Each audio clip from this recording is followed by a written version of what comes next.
In this book, Whoops!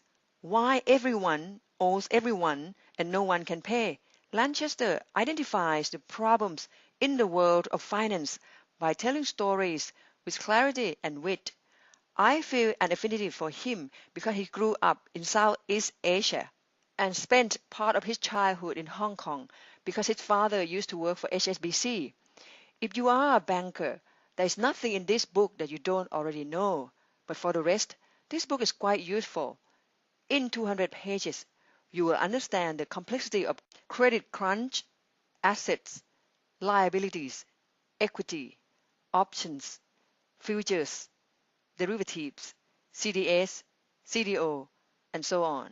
According to the book, deregulations, one after another, starting from President Reagan through Bush and Clinton, have made the financial industry big and powerful for the past 25 years to the point of running out of control.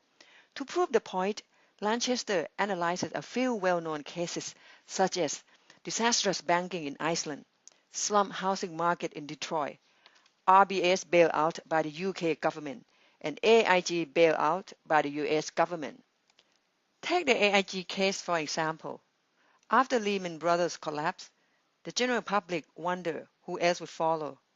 When it turned out that AIG would, investors panicked and the company rating collapsed. But the AIG problems were even bigger than those of Lehman Brothers. It was a single player in CDS market, and when it had to increase its collateral cover, it couldn't because credit markets had tightened up. So the US government stepped in with a bailout, total 173 billion US dollars. What AIG did was wrote an insurance against losses. So most of the bailout went to its insurees such as Societe Generale, Goldman Sachs, Merrill Lynch, Deutsche Bank, Barclays, and BNP. US Treasury had transferred huge sums of money to foreign banks because it's the only way to keep the financial system functioning. Obviously, the burden is on the US taxpayers. To add an insult to the injury, a few months later, Goldman Sachs declared record profits and paid record bonuses. AIG was bailed out because the entire economic system depends on its upholding contracts with other banks. In a nutshell, it's too big to fail.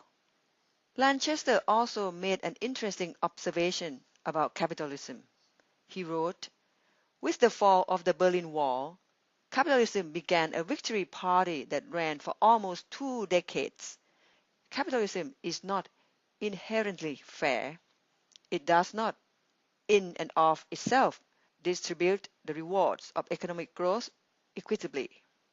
Instead, it runs on the basis of winner takes all, and to them that hath shall be given.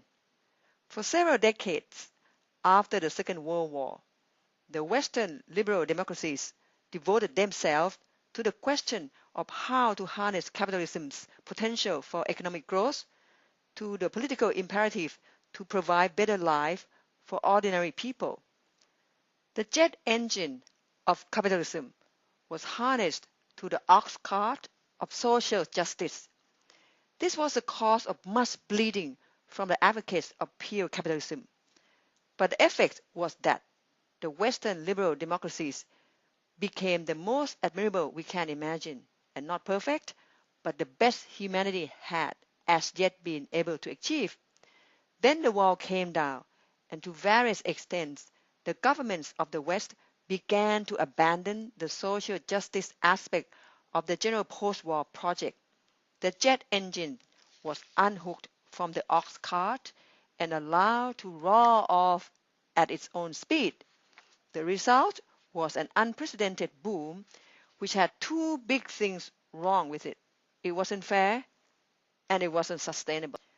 I think capitalism in this context implies financial sector. And I don't know if the government can take back those deregulations, but other industry in the capitalism world may not be as ruthless. Take high-tech industry as an example. Bill Gates invented something that bettered quality of human lives and contributed to economic growth. He also cares about social cause by being one of the greatest philanthropists. In addition, he donates his time and money for medical researches. I agree with the author that capitalism is most desirable.